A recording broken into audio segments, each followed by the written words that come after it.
Hi, Opa. Hi, Alicia. So, to talk about, your experiences up until where you are in life, and I wanted to further branch into, as we go along in the conversation, somewhere around the topic of clan formation and management of a family. And I feel like that's something that doesn't get talked about a lot of these days because of the modern era and how we've come to a point where a lot of families kind of just break off as soon as a child reaches an age, and we live around the country, especially because of globalization as well, and the family unit is kind of being dispersed. But before about that, I want to talk about a little about you. You've reached a very important milestone in your life. Not many people get to get this age. So, how old are you today, Papa? Or yesterday? 50. 50 years old. Mm-hmm. And I think you've actually led a really incredible life because you've went from one place in your life and you've also up and moved about halfway to a completely new country, and you just kind of started all over. And I kind of just wish if you could be able to talk a little bit really quickly about your transition, and then coming over to America, and then your leading ideas of how the world worked, and kind of the seeds that were planted in your mind became the mindsets and ways that you have formed your life and way of thinking today. So I'm going to do my best in this brief session with you, okay? Okay. But hopefully that we can have these more and more of these conversations so we can dive a little bit deeper, because I really believe that as I speak, I'm also learning as well as you are discovering. And where do I begin? So I would begin with the awareness and wisdom that I have now. I'm able to sequence this wisdom that I have now into the history of my life, our lives, over the last almost 50 years, because I can actually remember when I was a baby. Mm.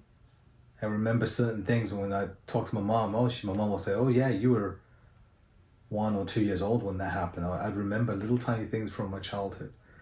But the ability for me to better reflect back and also look at my life experience as it unfolds is only because of the environment that I'm in, that I put myself into, because I was in a desperate situation as a father, as a husband, as a child as well. Don't forget my mom, and I didn't see anybody else in my family taking the control or taking power or responsibility.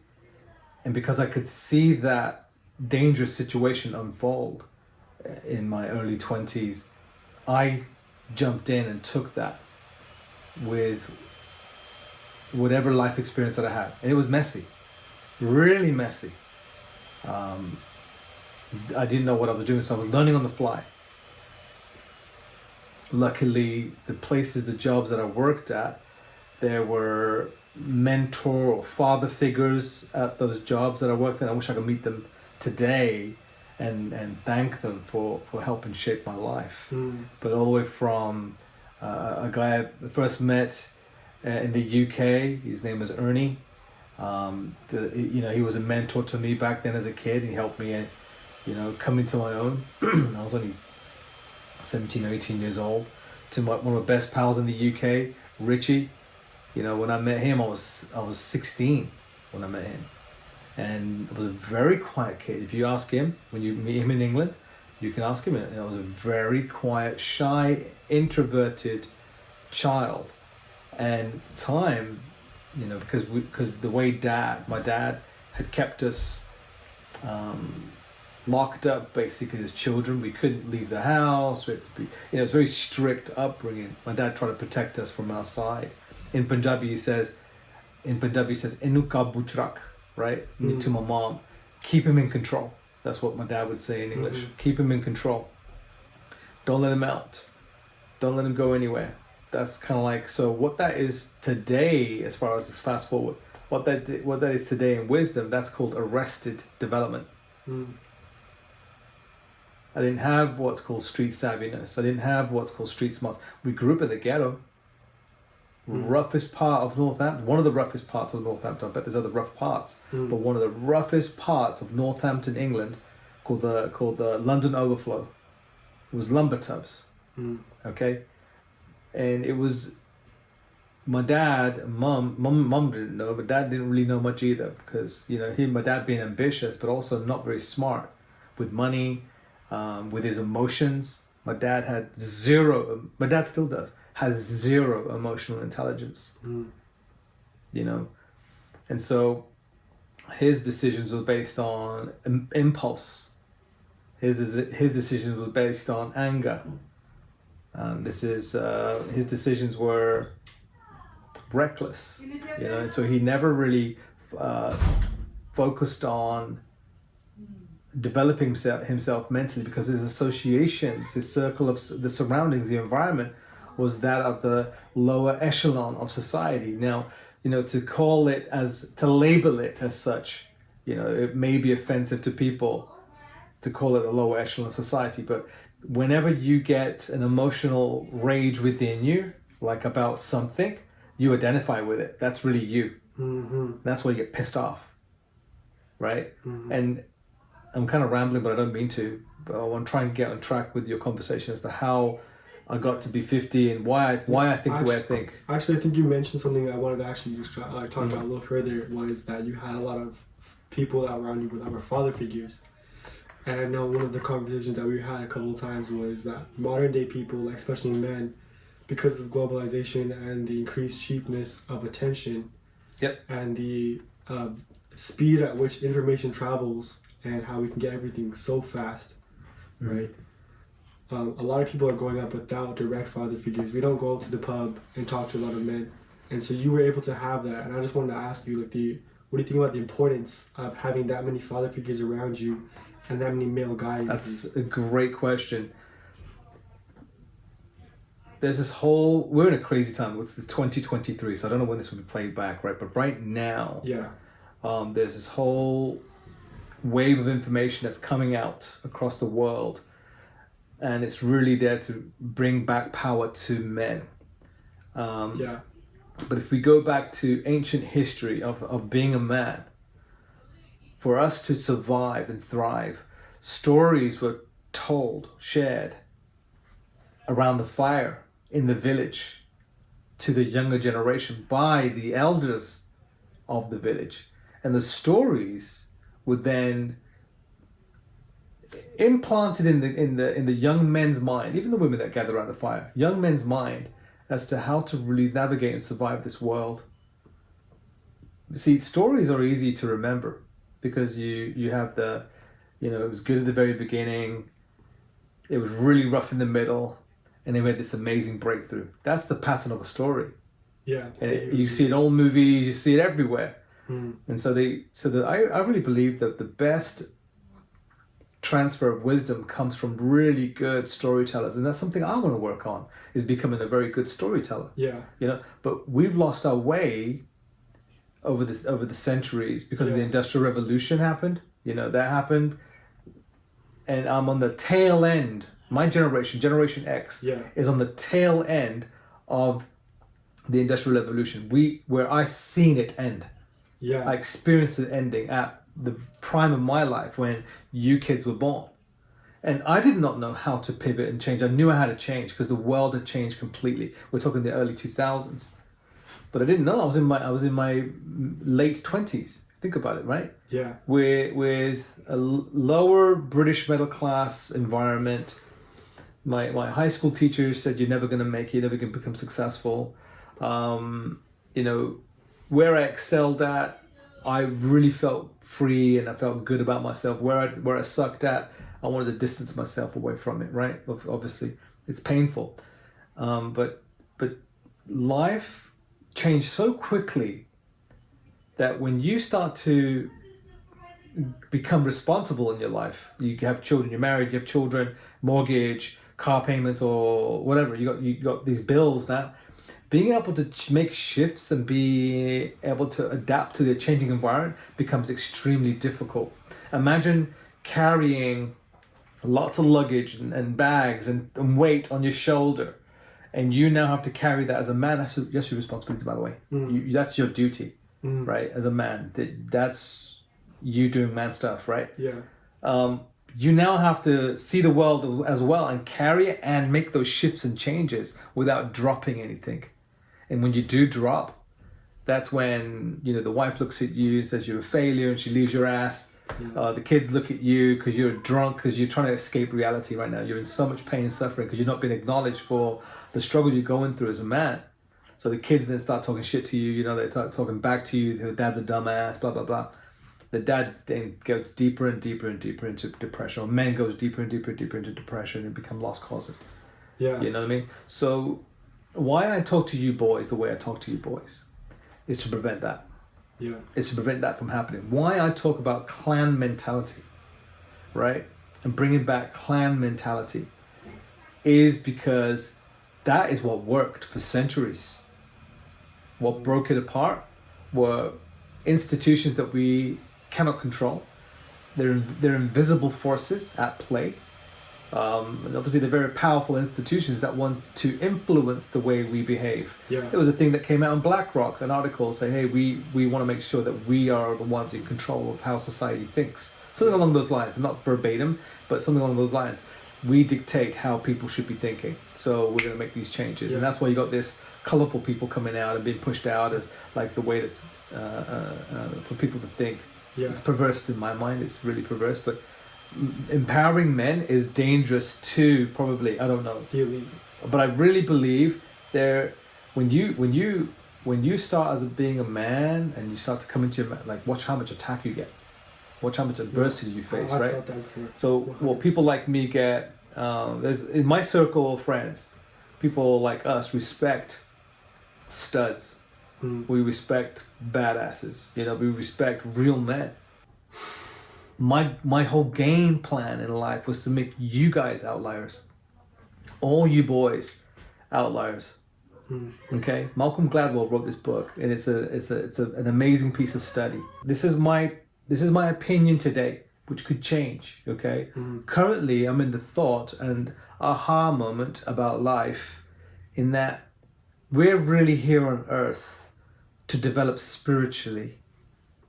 And it's our emotional experiences that we're here to develop. And if you really look at life, son, it's really important for you to go through adversity, challenges, hardships. And as a parent, it's hard for me to watch you go through that adversity. I want to save you, I want to cuddle you and protect you, but I am afraid that me getting in the way of your growth by protecting you from everything is going to stunt you. And then arrested development repeats itself again. So my arrested development was not being able to get with street savvy, be street smart. I was in a bubble. We couldn't even watch TV, man. Put it that way. It was difficult to watch TV on our own. So, and then again, there's only 4 channels in England, and TV was shut up at 10 o'clock at night anyways, right? Yeah. But, you know, like, you guys have social media, you have TV 24 hours a day, everything's 24 hours. We didn't have that. So really sheltered life. You know what I mean? And a father that I've now forgiven, you know, but there was a period in my life where I couldn't forgive him, you know. But now I've got to a state of my emotional development to better get to forgiveness. Son, you have to go through adversity to experience those negative emotions, okay?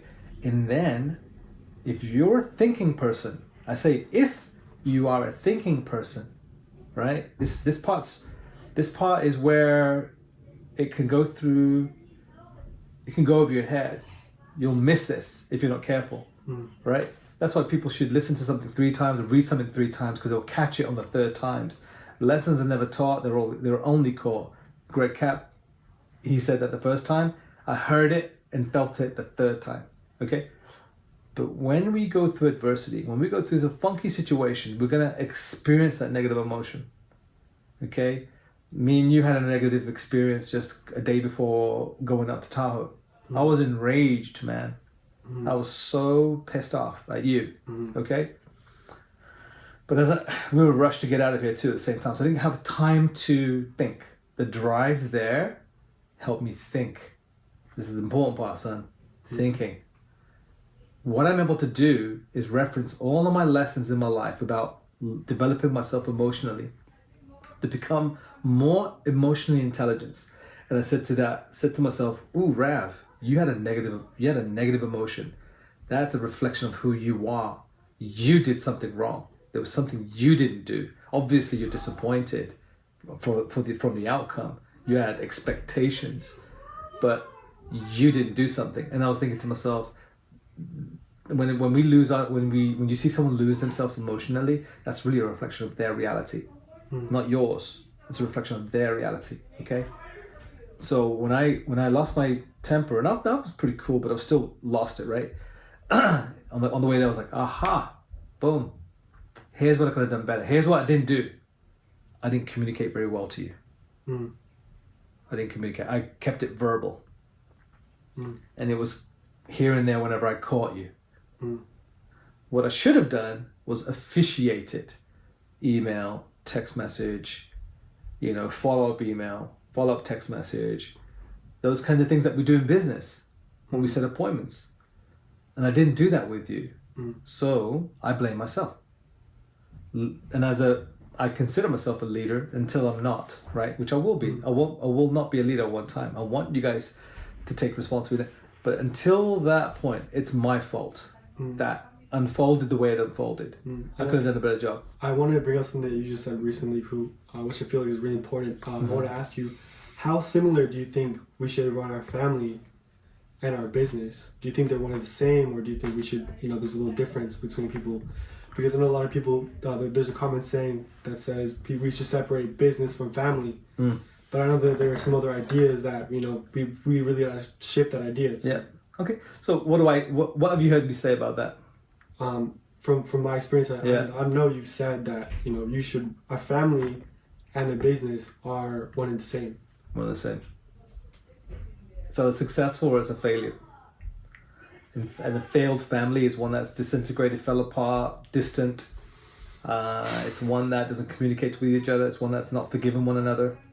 It's the one that's intolerant of each other. It's the one where each member of the family has some form of hate, That's an unsuccessful family. That's also an unsuccessful business, right? So in this family, this clan that we want to begin with, it starts with all you boys. And have I ever separated you, Raj, Saraj, Jivan, Rome's? I don't think I have. No. The way I talk to all you boys is the same. Why do I talk to the boys? I mean, there's only Amaris, she's the only girl, okay? Amaris gets it because she's always in part of the conversation. But she's going to go to her family, okay? But I really hope, and the way I talk to Dizzle, Amaris, right, is that she empowers the man that she's with so that she can have an amazing life. But watch what happens, right? If you boys collaborate, work together, go through adversity and the dirty, funky, weird, sticky stuff that happens in life because we're still emotionally developing ourselves. Remember, this is a school. Earth is school for our spirit. Okay?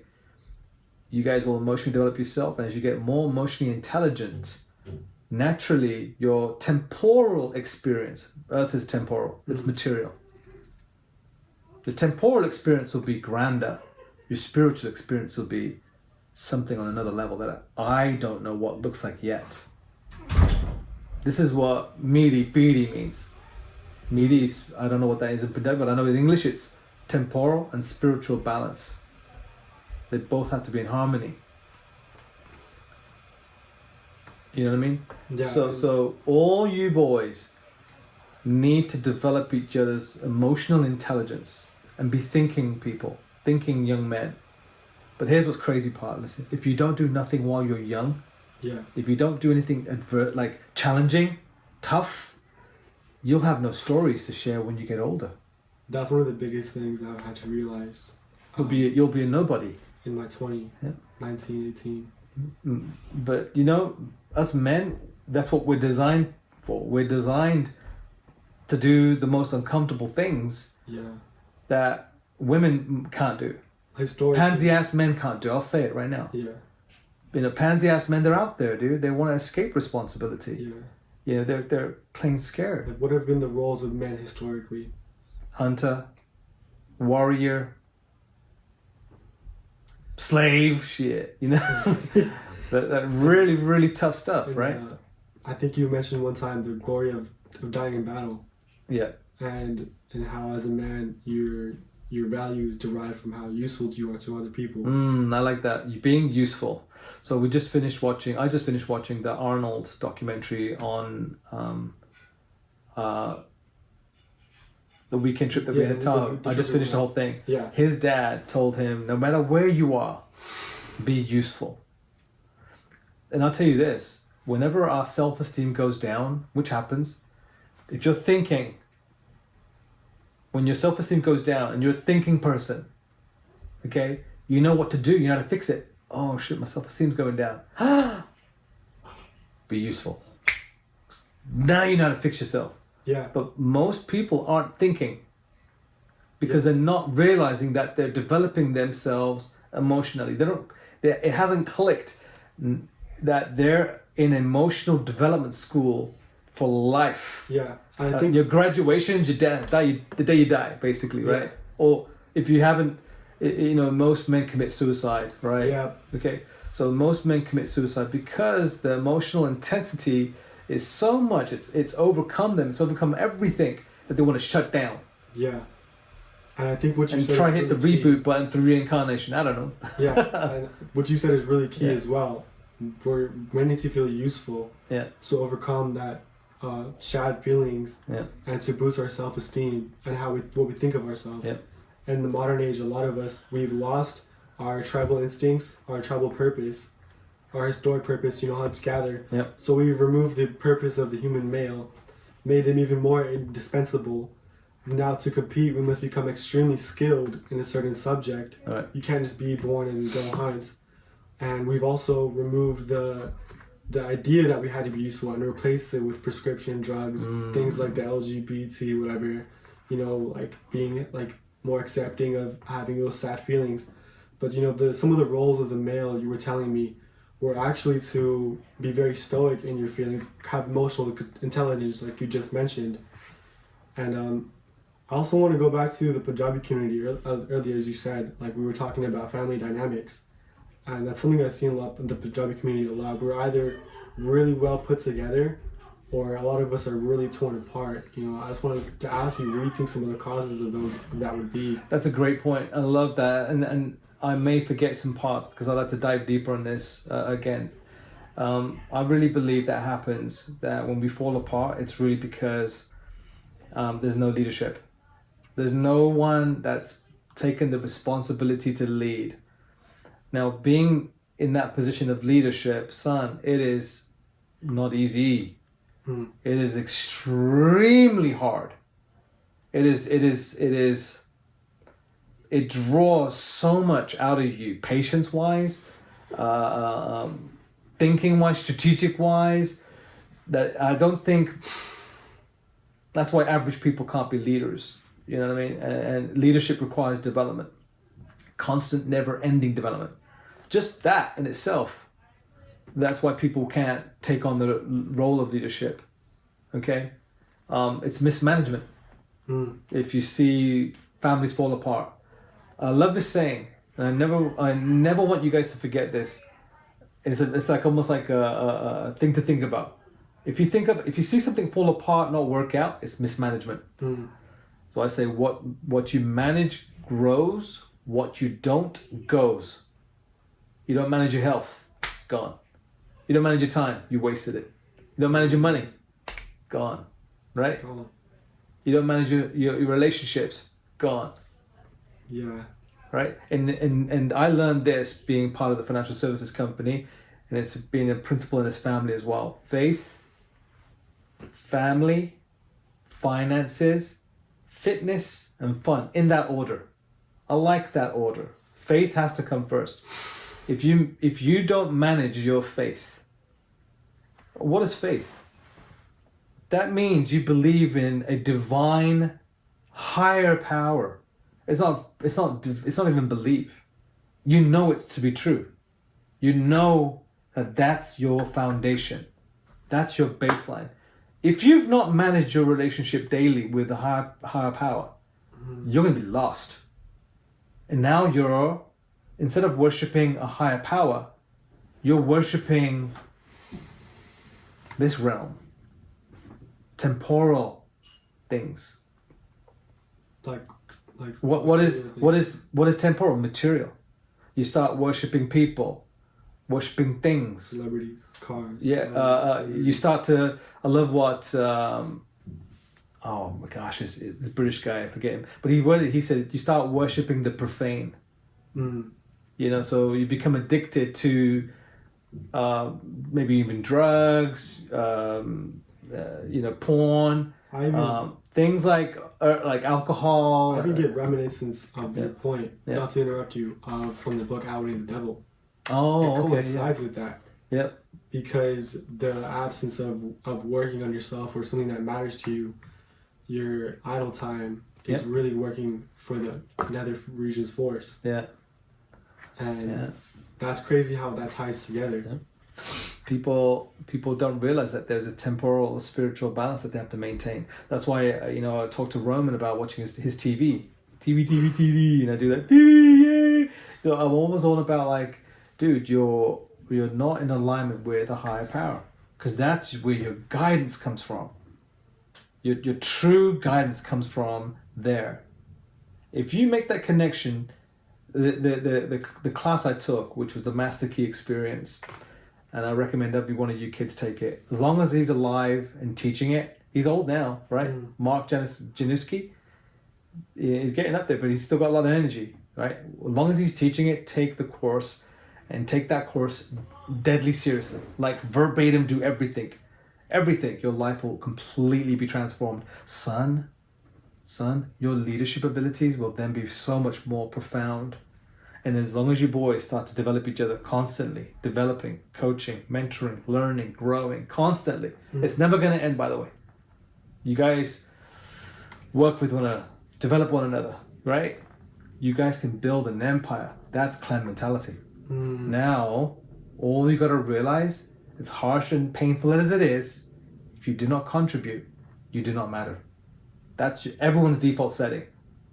And if you feel like you're not mattering, you got to ask yourself, did I contribute? Make sense? Yep.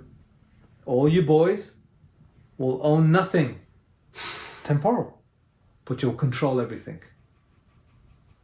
Own nothing, control everything mentality, son. You'll have the comforts of this life. Enjoy the comforts of this life. Do not take it for granted, though. It's all temporary, and it can be taken from you from mismanagement. Okay? The goal, though, is to get to a place in this life where we can experience the beauty. Now, in my relationship with the Divine Son is to bring beauty and harmony to this earth. Beauty and harmony to this earth. That's my job. How do I bring, let me use my word, comfort, beauty, and harmony to the world around me? You go to rich neighborhoods, you go to places where there is an abundance. Just drive through them, son. Look at how beautiful everything is. Those with an abundance mentality know that they can build theirs and have theirs as well and share it with those others. Those with lack mentality all live in impoverished neighborhoods. Remember that thing I was telling you, son? It's Roman. I was telling Roman about life is like a video game, son. Yeah. You remember that one? Now, let me work on that one real quick. So life is like a video game. Some kids play the video game, throw a tantrum, smash the controller, break the game box. Some kids play the game but get past level 1 or level 2, level 3, but they keep playing it, then they give up, put it away. But some kids work with other kids and learn how to play the game till they get to the next level, and beat it. But they've learned from others, right? So this is kind of like I'm looking at it. This is kind of like an opinion right now. It may be changed, right? But what I find interesting in this world, have you seen how much crime has risen? Have you seen much muggings, robbings, stabbings, like shootings, and like intense amount of like people, cars getting broken into San Francisco? Everywhere you go now. Yeah, you know what those people are? Those are the men that threw a tantrum and broke the game. And now they want to steal yours. Yeah. Right? then there's a category. Oh, this is badass, by the way. We'll do this another time, son. There's this 3 categories. I created this thing: delusional men, delusional people, desperate people, determined people. And I have this list of criteria. It's like a shopping list, of criteria. Like, where do you fit in? Well, delusional men are the ones that kind of gave up after not being able to get past level 1, level 2. Like, yeah, I'm cool. And then I'm 30 years old. 30, 40. No, the delusional end up desperate. Oh, they end up desperate. Delusional people end up desperate. We'll go into that another time, son, because that's going to take quite a chunk of time for me to go to. Okay. But my ambition, my drive, my purpose, by the way, my purpose, my fulfillment comes from watching the next generation develop and collaborate and build together. I'm determined to build that.